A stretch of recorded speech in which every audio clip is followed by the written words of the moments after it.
안녕하십니까. 신인균의 군사TV 알기 쉬운 무기 백과입니다. 자, 오늘은 정말 대단한 무기 소개해 드리겠습니다. 여러분들 지금도 미 해군 항공모함에 완전히 주력으로 쓰고 있는 F-18 호넷 전투기, 그 호넷 전투기 기원입니다. 기사 회생했습니다. 말벌로 부활한 전투기 YF-17 코브라. 그러니까 지금 우리가 알고 있는 이 FA-18 호넷 그리고 슈퍼 호넷의 기원이 바로 YF-17인데 이게 어떻게 해서 채택이 됐는지 그 역사를 알아보도록 하겠습니다. 자, 당대 최강의 전투기죠. F-15 전력화를 준비하던 미 공군의 고민입니다. 1965년 무렵인데요. 이거 너무 비싼데 정말 이 대형 전투기에 이 많은 예산을 올인하는 게 과연 맞는 건가? 이제 이런 고민, 이런 그런 반론들이 막 제기됩니다.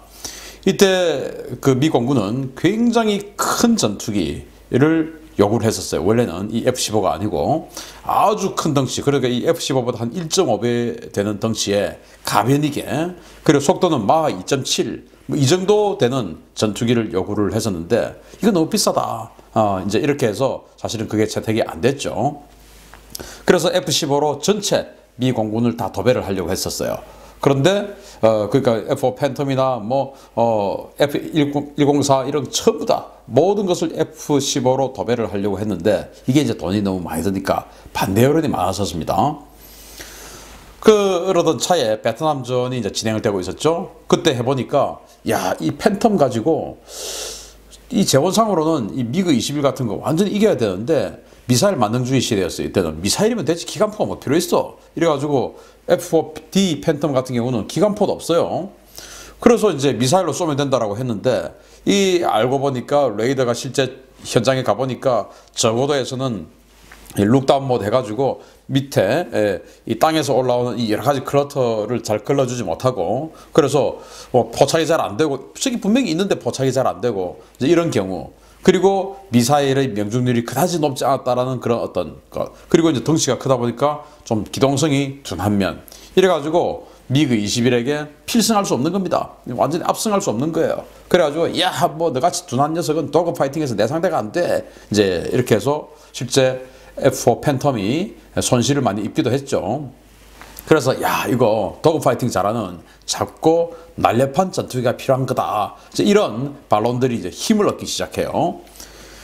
자, 그러던 중에 싸고 작고 날렵한 경량 전투기 도입 프로그램, 즉 LWF의 사업이 시작되는데 그 기원을 한번 보겠습니다. 1966년에서 1971년도까지 진행된 이 논란, 그리고 공방을 아주 이제 채팅창 하나에 지금 축약을 시켜 놓은 건데요. 공군은 일단 큰 거, 맨 처음에는 F-15도 필요 없고 그보다 훨씬 더 큰 거, 이제 아까 말씀드린 가변이게 마하 2.7 이런 거 하려고 했죠. 이제 이걸 이제 깨버린 사람이 정말 황당하게도 대령이에요, 대령. 존 보이드 대령님이 존 맥코넬 공군 참모총장님을 채팅방에 초대했습니다. 자, 총장님, 이번에 펜타곤 차기 전투기 프로그램 관리자로 부임한 보이드 대령입니다.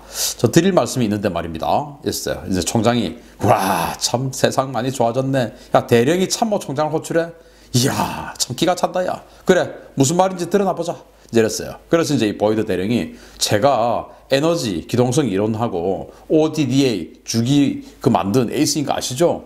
검토해봤는데 지금 FX로 가변이기니 마하 2.7이니 말도 안 되는 소리 하시던데 일단 그거 다 포기하고 제가 가자는 대로 하시죠.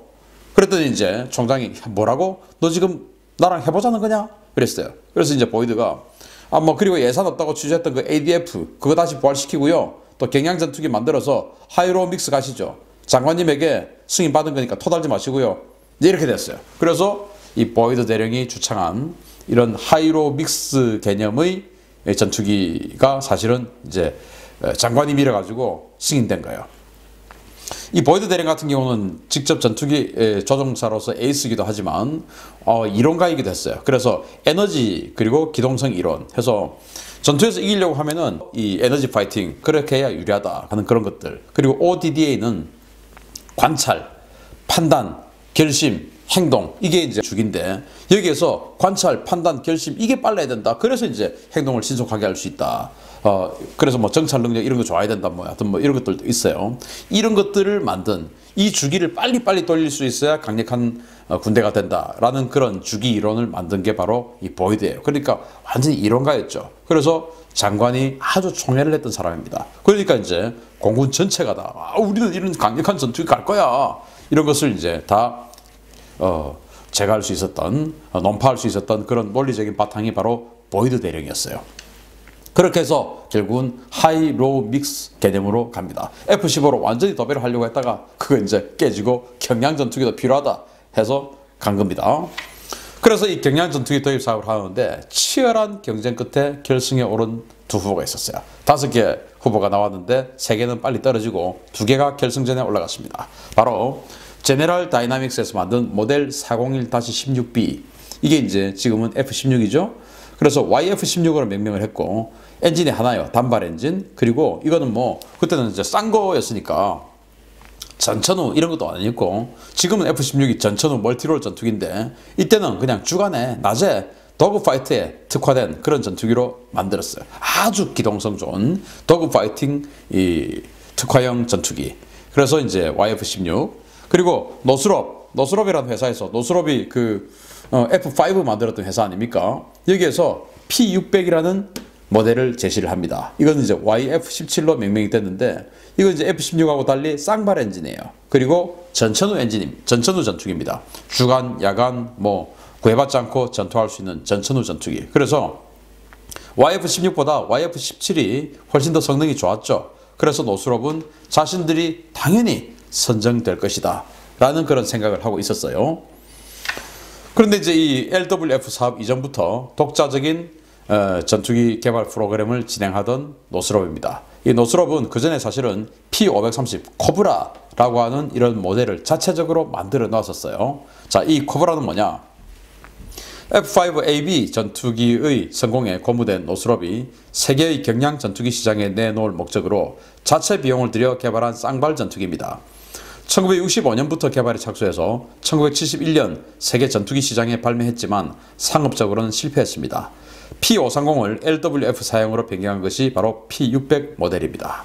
자, 그러니까 F5, 우리도 지금도 쓰고 있는 이 F5, 이거 이제 내놔 보니까 야, 잘 팔린 거예요. 자, 그러면은 이게 이제 F5도 아주 작은 전투기인데 쌍발 엔진 아니겠습니까? 그래서 역시 이 쌍발 엔진이 좋아. 그러면 이 쌍발 엔진 해가지고 F5에서 좀 더 발전된 성능을 내놓자 해가지고 노스롭이 이 P530을 내놨어요. 그렇게 해서 이제 상업적으로 한번 성공해보자. 그래서 뭐 공군, 해군하고 컨택해서 했던 게 아니고 자기네들이 그냥 개발한 겁니다.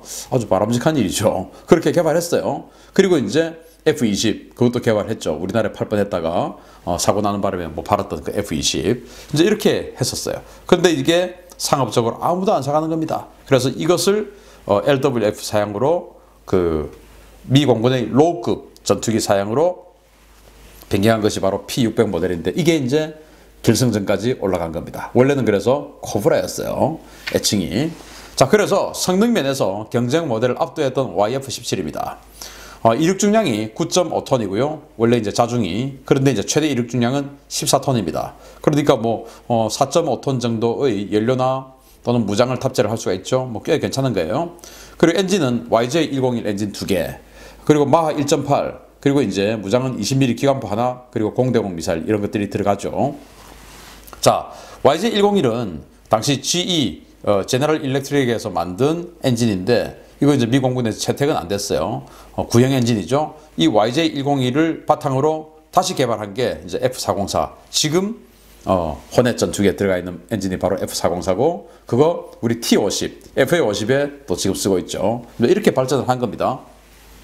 자, 그래서 성능 면에서 어떻게 압도를 했냐? 슈퍼 크루징이 가능해요. 그러니까 애프터 버너를 켜지 않고도 초음속 기동이 가능한 겁니다. 그리고 행앤후크 기동을 할 수 있는 거예요. 그러니까 이제 이게 확 달리다가 확 들고 이제 마치 코브라 기동처럼 확 들고 이제 이렇게 정지했다가 가는 이런 코브라 기동 비슷한 행앤후크 기동까지 할 수 있는 그런 전투기였어요. 그러니까 기동성 좋고 파워 좋고 하니까 우리 뭐 따동당상이지 이제 이렇게 생각을 했었던 겁니다. 그런데 고객의 니즈를 헛짚은 노스롭이죠. 왜냐? 이 사업은 로우급 싼 전투기 사업이었어요. 성능 좋은 거 하려고 하면은 F-15 그냥 하면 되죠. F-15가 훨씬 덩치 크고 훨씬 더 에너지 파이팅 잘할 수 있고 훨씬 더 많은 무장 탑재할 수 있고 더 전천후고. 그런데 F-18은 그냥 성능 좋은 전투기를 만들었던 거예요. 노스롭은, 이 YF-17은. 그런데 이 YF-16은 정말 미 공군이 원하는 딱 도그 파이팅, 여기에 특화된 이 전투기를 만들다 보니까 가격이 쌌던 거예요. 그래서 야, 싼 거 가져가니까 무슨 기교를 이렇게 부려놨어, 이렇게 해가지고 YF-16이 그냥 이겨버린 겁니다. 미 공군 그리고 나토 표준 물량 내가 다 먹는다, 수고 이렇게 된 거예요. 그래서 당시 이제 나토가 미국이 이제 로우급 전투기를 개발하면 나토 다른 나라들 있지 않습니까? 우리도 살게 해가지고 350대 가량의 나토 물량이 예정되어 있었고, 그리고 미 공군의 로우급 전투기를 이제 싹쓸이 먹는 이 사업이었어요. 그래서 이제 미 공군은 그전에는 뭐 전투기가 여러 종류가 있었는데 이제는 완전히 두 종류로 그냥 통일한다, 이렇게 해서 싹쓸이 정말 어마어마한 그런 사업이었죠. 이걸 제네럴 다이내믹스의 YF-16이 먹어버린 겁니다. 왜? 고객의 니즈를, 고객이 뭘 원하는가를 정확하게 꿰뚫고 딱 그만큼만 만들어버린 겁니다.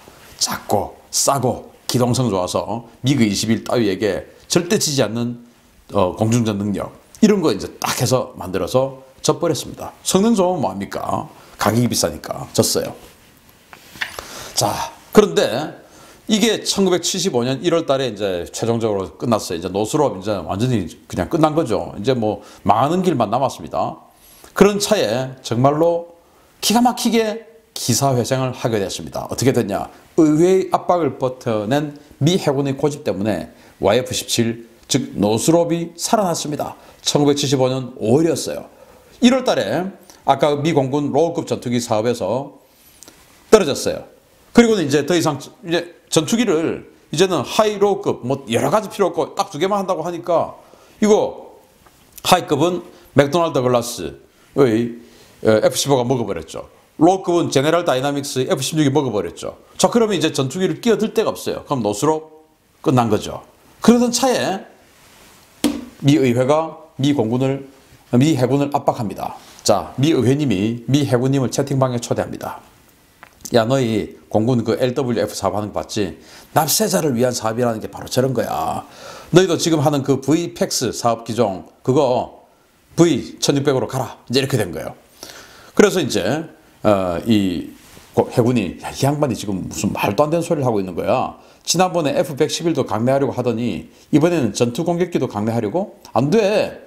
그랬더니 이제 이 미 의회가 야, 니네 군대가 월남전 한다고 난리 먹은 돈이 얼마인 줄 알아? 군인들이 뭐 땅 파서 니네한테 국민들이 땅 파서 예산 주냐? 잠만 말고 그냥 YF-16 갖다 써. 이렇게 된 거예요. 그래서 이제 해군이 참 답답한 소리 하시네. 당신들 항공모함에서 전투기 몰아봤어요? 해상 환경에서 단발 엔진이 얼마나 위험한지 알고나 하는 소리야? 그러니까 의회가 아니, 니네 지금 단발 엔진 F8이나 F-A7 잘만 쓰고 있잖아. 뭐가 문제야? 그러니까 이제 해군이 이봐요 의원날이 그런데 말이에요 하고는 바로 해군이 태세전환 딱 해가지고 이 국회의원들의 약점을 확 찔러버린 겁니다. 어떻게 했냐? 노스롭 그 회사 어디 있어요? 캘리포니아잖아요. 캘리포니아에 표가 제일 많고 유권자 제일 많고 의원 자리, 의원 석수 제일 많은 데잖아. 그런데 지금 그 노스롭 일감도 없어가지고 망하면 당신네들 표 다 날아가는 거 몰라요? 이렇게 된 거예요. 그래서 의원들이 딱 들어보니까 맞잖아요. 그래서 그래, 노스롭 망하면 안 되지 해가지고 미 해군에게는 이 YF-16, 그러니까 지금은 F-16이 된 그 모델을 강제로 떠넘기려고 했다가 그게 싸니까 했다가 그래 맞아, 노스롭 망하면 안 되지 해가지고 그래 알았어 그거 해, 이렇게 된 겁니다. 당시 이제 미 해군은 F-14 톰캣 이걸 이제 대량으로 깔기 시작하던 시절이었죠. 그래서 미 해군은 F-14를 딱 깔고 그리고 이제 이건 제공 전투기죠. 공격용 전투기로는 A6 인터루드 아주 이제 대형의 공격기죠. 이걸 좀 쓰고 있다가 나중에 이걸 이제 스텔스 전투기로 F-14 톰캣은 스텔스로 바꾸고 A6는 A12 어벤저 그 삼각형으로 생긴 그 공격기 있었습니다. 함상형 공격기 제가 알기 쉬운 무기백과에서 해드렸죠. 그 어벤저로 바꾸고 이렇게 해서 스텔스 체계로 딱 가려고 했던 거예요. 그런데 지금 느닷없이 F-16을 갖다 쓰라고 하니까 안 된다라고 버티다가 그러면 우리는 노스롭의 저 YF-17 저거 할게요. 이제 이렇게 자신들이 절충안을 내놨는데 그게 표라는 표심을 자극하는 때문에 의원들이 오케이 그럼 그거 하자 해가지고 미 해군은 YF-16 F-16을 안 하게 되고 F-18을 하게 됩니다. 그런데 지금 아시다시피 어떻게 됐죠?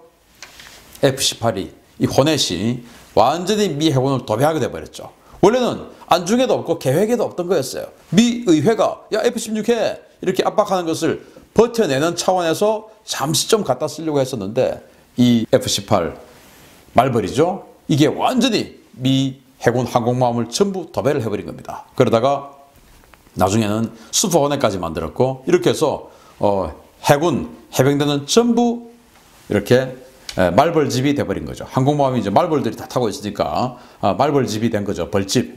그래서 항공모함 벌집이 돼버린 겁니다. 그래서 야 이런 게 세옹집 아니겠냐 이렇게 해가지고 이거 호넷 전투기를 한 1,400대 팔았는데 그 중에서 한 1,100대 정도를 해군에 납품을 하고 한 300대 정도는 호주, 캐나다, 뭐 스위스, 스페인 이런 나라에 이제 판매를 하게 됐어요. 이렇게 해서 나름 이 F-16처럼 4,000대, 5,000대 이렇게 판 그런 초대박은 치지 못했지만 중대박 정도는 친 이런 전투기가 되어서 지금도 미 해군 항공모함의 주력 전투기로 쓰고 있는 그런 전투기 바탕이 된 YF-17 알려드렸습니다. 감사합니다.